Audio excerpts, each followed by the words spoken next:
Mgbgt back with you, and today we finally got some parts in for Ginsu that's been on back order for a while. Alright, so we got these parts here that have been on back order for a little over a month, and as you can see they're from Aeromotive. Now quite a few of you could probably guess what's in them, but let me get the boxes open and we'll show you. Alright, so we have here, besides a bunch of packing peanuts, yay, makes a mess out of the shop.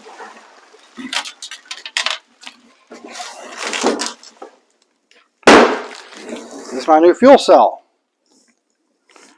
So this is a 15-gallon.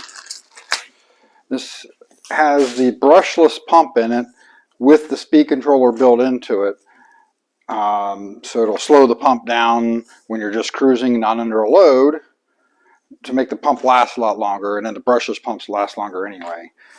At this point, it's cheap and relatively cheap to upgrade before you buy anything than to try to upgrade later if you find out what you got isn't working. This one can support more horsepower than I ever plan on running. It can do up to 840 horsepower on E85, which requires 30% more flow. So on regular gasoline, it can support, I think, right around 1,000 horsepower. So more than I will ever need, even if I do get crazy with this thing later.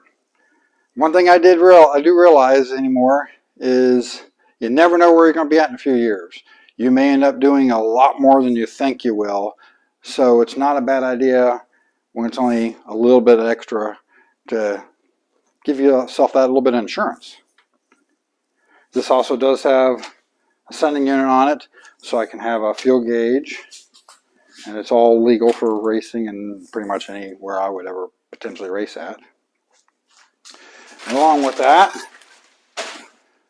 I got their 10 micron E85 compatible filter,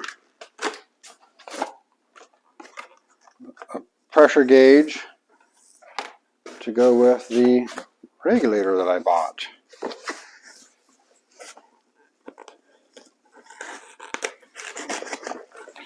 So I got their regulator as well.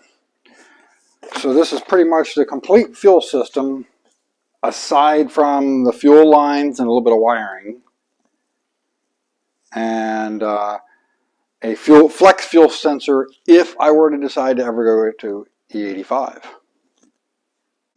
So there's all the parts I got for right now.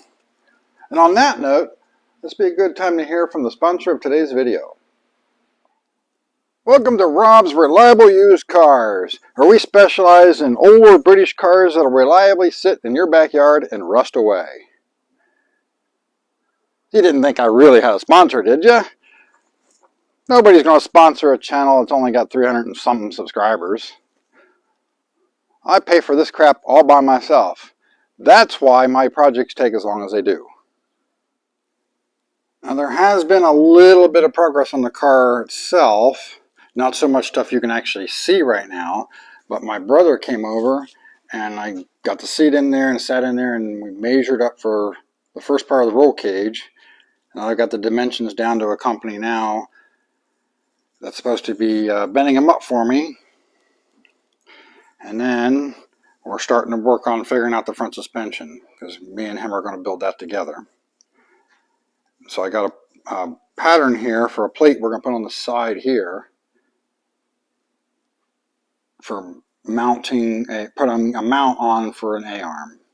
I've already got one of them made and plug welded on over here. I still got to weld all around the outer edges of it yet, and then put a bottom plate on. I know we could go bolt in using existing bolt holes here, but that's a very foreign idea to my brother, and he's not very comfortable doing that. And this is actually a better way to do it anyway, so this is how we're going to do it.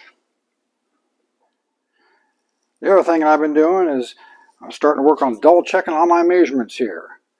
Making sure that I got everything laid out right as far as my wheelbase and my width across here, and that everything is perfectly square. Now, the way I originally had this set up, I found out that something besides me is just slightly off.